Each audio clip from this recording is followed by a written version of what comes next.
hi guys and gals, how are you doing? It's me, George, the Shade Tree Fixer Man, and I'm working in the shade. Where else?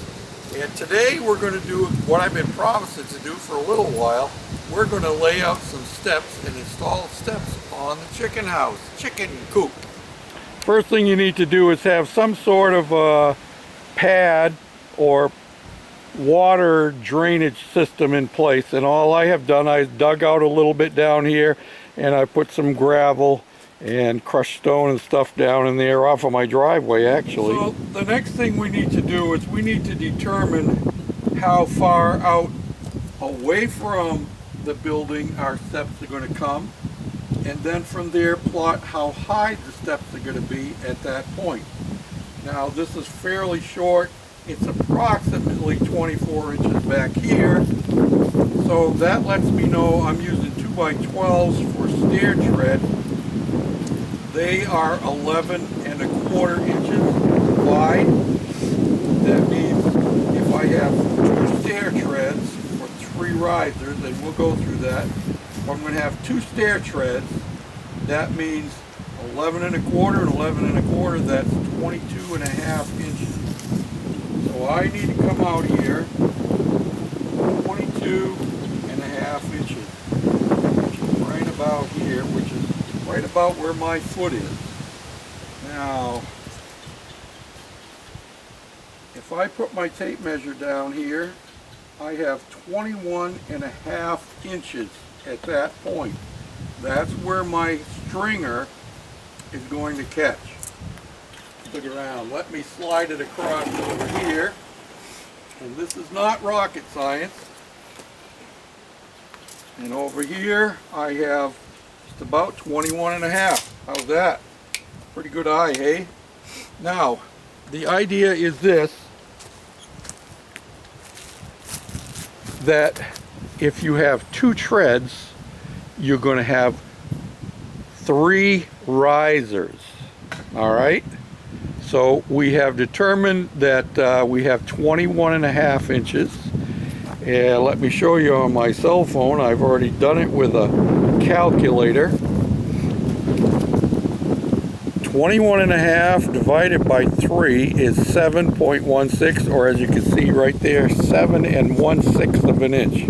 That's a little more than an eighth, which is great because the optimum stair tread rise is between 7 and 8, and you can fudge that up or down to accommodate your particular application. So now that we know that our rise is going to be a little over 7 inches, and we know that our tread width, while my tread themselves are 11¼ I want to have them hanging over the front a little bit. So I'm going to make them, I'm going to make my treads 10½. Okay? So 10½ times 2 would be 21. And that's close enough for what we're going to do. Actually, you know what? We're going to keep it at the 22 just for the sake of making it easy to do. So let's go over to the where the materials are, and I'll explain how to lay them out.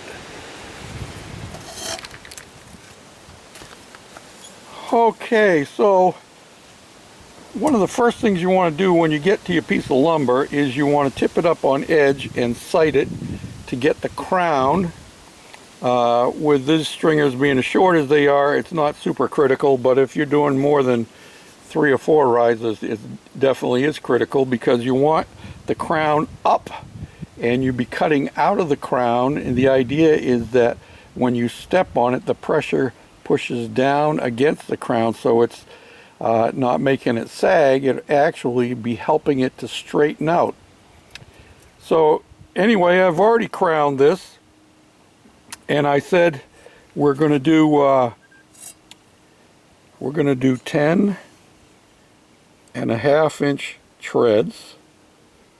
There, that right there, 10½. These are my buttons. You'll see another button over here on this side. We said 7�1/6. And on this framing square, this is laid out in 12ths over here. So this actually is a 1/6 right there. So all we're going to do now, we're going to take our square and we're going to lay it right down on there like that. Okay, so I'm going to come up a little bit because I need enough room to lay out my bottom rise down here. So this is my first tread, 10.5, and then my second rise actually here. Okay, now to get my first rise, I want to be square off of this, and if I was starting in the middle of the stringer, I could just put this on here, but we can't do that. I'm just going to flip my square over like this and line up my point right here where the intersection of my tread is, and I'll scribe my first riser. Okay, now we're making our risers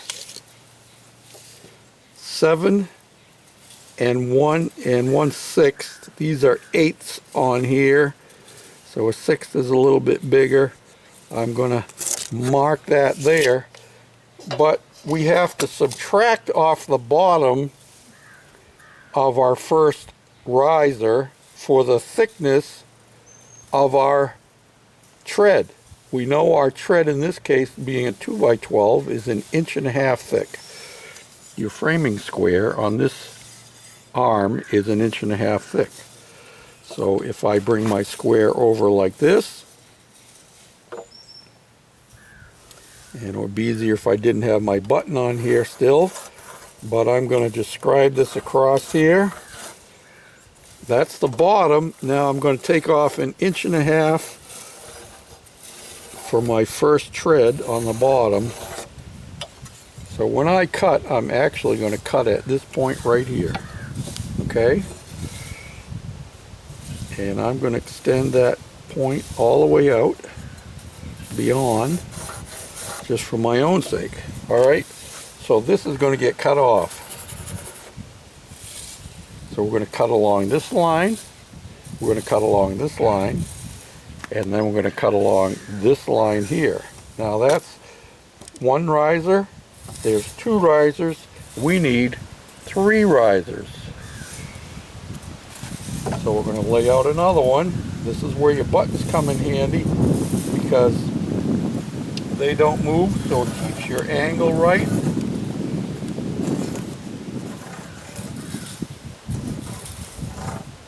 Okay, so now we have 1 tread, we have 2 treads. 1 riser, 2 risers, and theoretically 3 risers over there where the pencil is.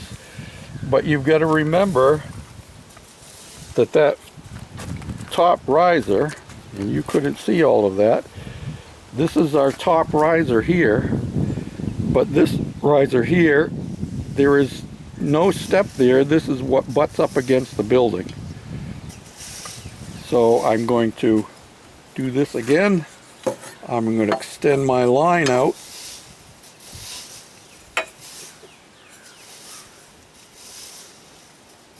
Like that. And this is where it will get cut off. Now, we need something to hang our stringer off the building. I have decided that the way I'm going to hang my treads, or my stringers, is with a piece of plywood. And because it's going to go up behind our top riser here, it's going to get hung. It's going to screw right into the back of our stringer here. You'll see that when I do it. So let me cut this one out. And then you always use your first one as a pattern. You don't want to keep using your square because the wood has whoopsie doopsies in it, and you always want to use your first one as a pattern so they all fit together.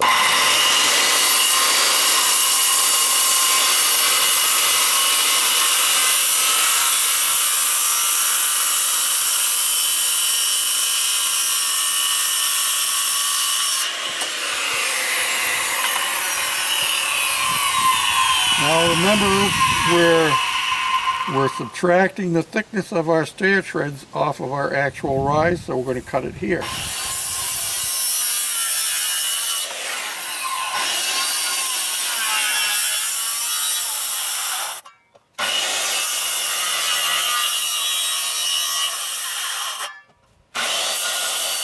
Now, you'll notice that I overcut this corner just a little bit, but you don't want to go enough to cut this off. If I had my handsaw out here, I'd finish this with a handsaw, but I don't, so I'm going to use my Sawzall. Same thing.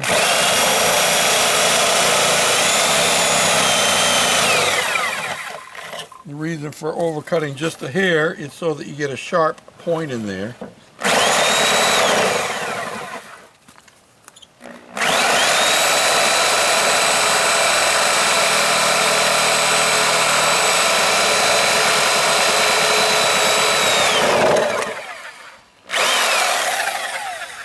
Okay, so that takes care of that. Now we can cut this off here and we have our first stringer.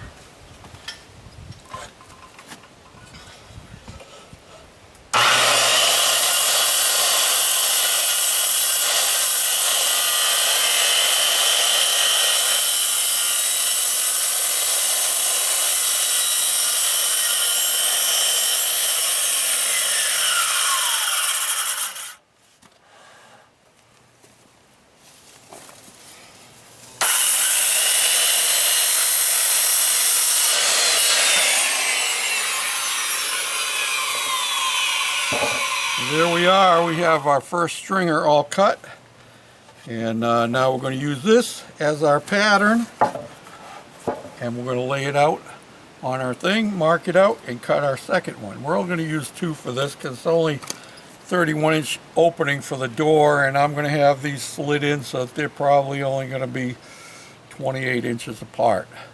So I'll mark this out. The critical thing now, as you're laying your pattern on, is to get this side flush. Don't worry about the points. They'll take care of themselves.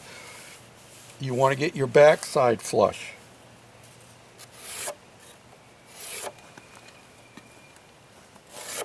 And I already have this flush here on this edge.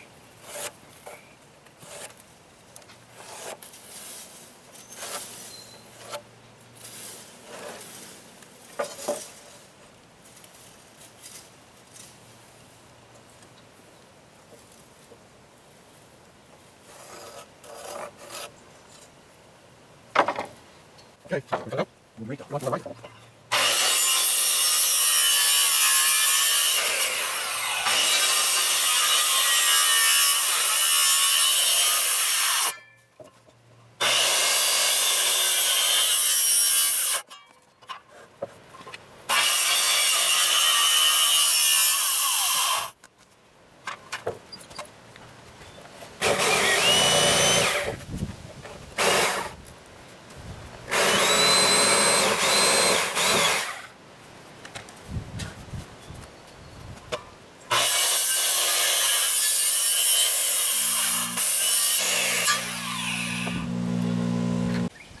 Okay, so now I have my stringers screwed on to my hanger, and you can see I have them screwed from the back. I use 3-inch screws on this, and you'll notice I have them staggered so they're not all in a line, because you put them all in a line and that's asking for a crack to take place and to split off.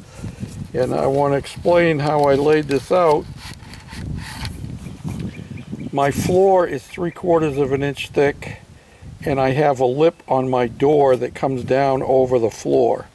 So this is set up so I left 3/4 of an inch hanging above when I put my tape measure on here.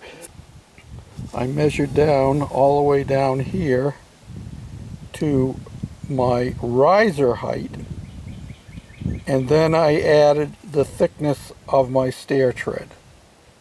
So that's what determined where these go. So now the next thing to do is take it over and anchor it onto the building.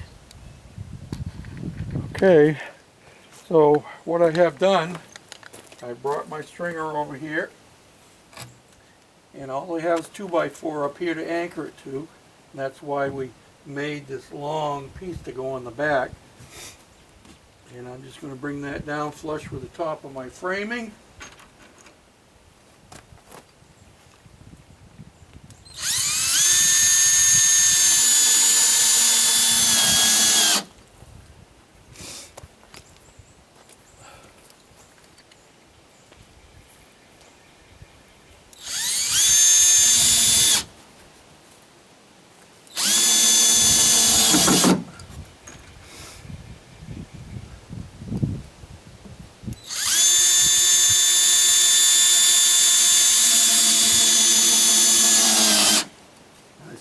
Before I finish screwing this all on, I should make sure my door's not going to hit, huh?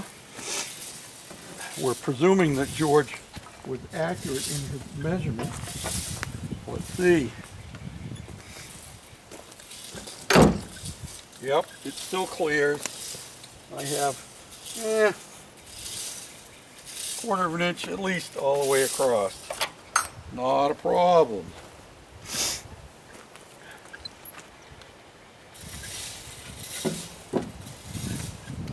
So I'll finish screwing that on, and I see I need to throw some more gravel underneath the heel down in there. See that? Not sitting on the ground down in there. So I need to throw a little more gravel back in there so it's fully supported, and then we'll cut our treads and put them on, and we'll give it a test fit. I'll take you for the ride when we walk up. How's that?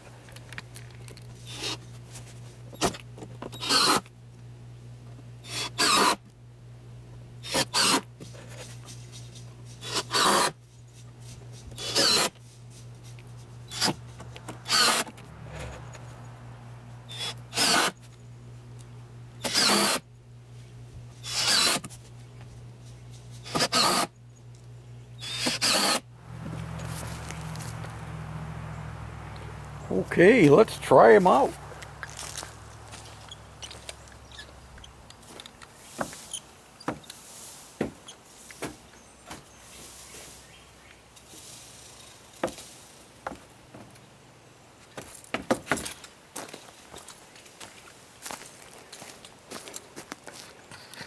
I promised I'd take you up for the walk too, didn't I?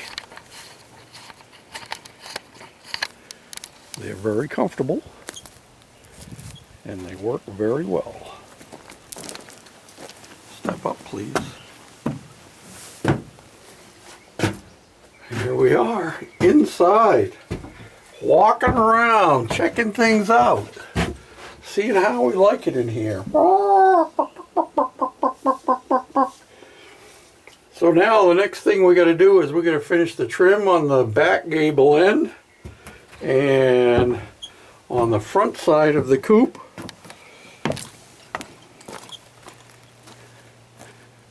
like over here, and on the back side. And I'm going to cut that plywood across the top there where it's hanging up, and I'm going to start on the back side over here, and I'm going to build some scaffolding that will go on the side so that I can work off the scaffolding to do my shingling. If I set it up high enough, and I think probably what I'll do is I'll set it up about this height right here. I'll put a cross piece this way and a post that way, and angle bracket between the two posts just to keep them from moving side to side. And I should be able to shingle most of the roof from off of the scaffolding. And then once we're done on this side, I'll be able to do it on the other side. Of course, I'll have to get up on the roof once it's shingled so I can do the ridge cap, don't you know? Yep, that's the way it goes. I brought one of these bee traps out here, but they don't seem to be bothering this shed at all. They really like it over at my shop, and especially in the open side of my shop over there. Yep.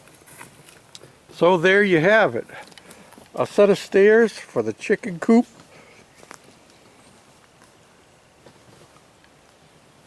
On the Shady Acres homestead. I want to tell you, I started doing some cleaning. Yeah, the old tractor kind of looks like George without his lower teeth in, although this one's got its lower teeth. The grill is out because I'm going to sandblast it and paint it. And I've actually cleaned this, believe it or not. I used a 3M pad and some purple power, and I scrubbed this thing down. I don't think I'm going to try repainting it. There is a decal, I guess, that goes down here, but I'm not worried about that. And that one there is not in bad shape, and it's not identical to the one on this side. This one here appears that it had a silver background on it. So somewhere along the line, somebody swapped decals out, I guess. But we're going to do little bits at a time on the tractor, and it's doing its job very well. And I'm enjoying puttering with it as well.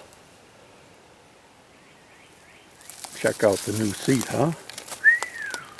Comfort. Yes, sirree, Bob. So as you could hear the birds singing and serenading us in the background.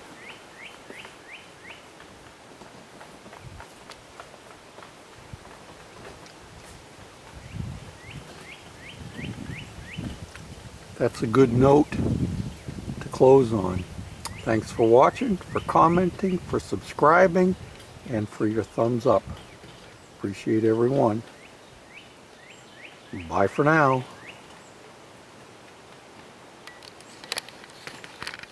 Well, we're wrapping things up for the night. And you can see that George has the scaffolding all up in place. And I have double 2x12 planks. So that should be more than sufficient for me. We got these posts on either end with cross bracing and 2x4s anchored into the shed itself. And yeah, and all this stuff is stuff that'll get used when we start building the chicken run, don't you know? So hope you all are having a great week. This is Tuesday, as I recall. And here's Maisie. I expect she's going to be a mother here in another couple of weeks. She's definitely pregnant. Thanks again for watching. Bye now.